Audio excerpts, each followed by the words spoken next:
সাইকেলে করে এরকম অনেক রকমের জিনিস বিক্রি করে, আমরা এগুলাকে আসলে হরেক মাল বলে থাকি, মানে বলি আর কি।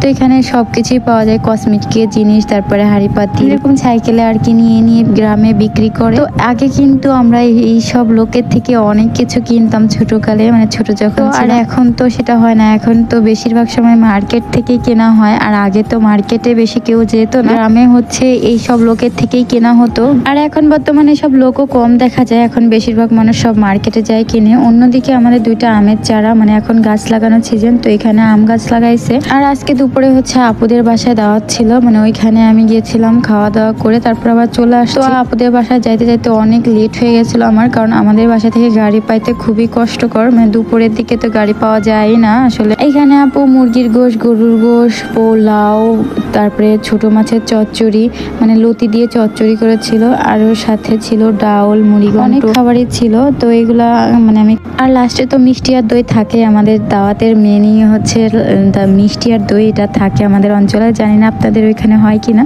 আর এখন বর্তমান মানে দাওয়াত খাওয়াটা খুবই মানে বিরক্তময় কেন লাগে জানেন, প্রচুর গরম, গরমের মধ্যে কোনো জায়গা যেতেও ইচ্ছা করে না আর খেতেও ইচ্ছা করে না, মানে খাওয়া দাওয়া খুবই বিরক্ত লাগে এত গরমের মধ্যে, যতই কারেন্ট থাকুক আর ফ্যান। আর আপু আসার সময় অনেকগুলো শাকসবজি আমাকে দিয়ে দিয়েছিল, পুঁই শাক, ঢেঁড়স, চিচিঙ্গা, কাঁকরোল, করলা, তারপরে হচ্ছে আরো অনেক কিছুই ছিল, মানে ধুন্দুল ছিল।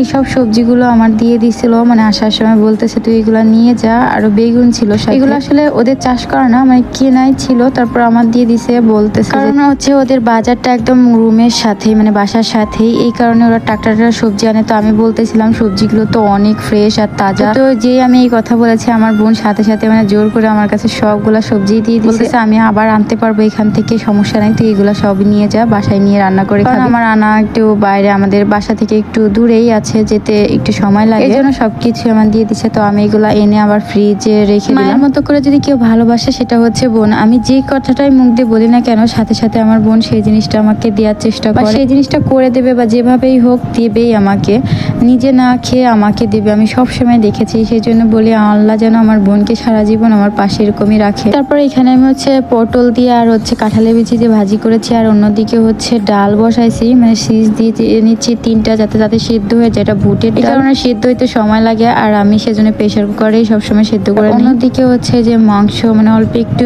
মুরগির মাংস ছিল, সেটা কষায় নিছি। আমি এখানে মুরগিটার মতোই রান্না করি, ডালগুলো সেদ্ধ হয়ে গেছে, আমি দেখে নিচ্ছিলাম যে আসলে সেদ্ধ হয়েছে কিনা। এক্স্যাক্টলি আমি এটা পুরোটা সেদ্ধ করি না, মানে কিছুটা বাকি রাখি, মানে 90% সেদ্ধ করে, আর বাকিটা হচ্ছে যখন আমি কষাবো মুরগির সাথে তখনই সেদ্ধ হবে, নাহলে একবারে পুরোটা সেদ্ধ করে নিলে দেখা যায় কি কেমন যেন তাল ঘোটা ঘোটা এরকম লাগে।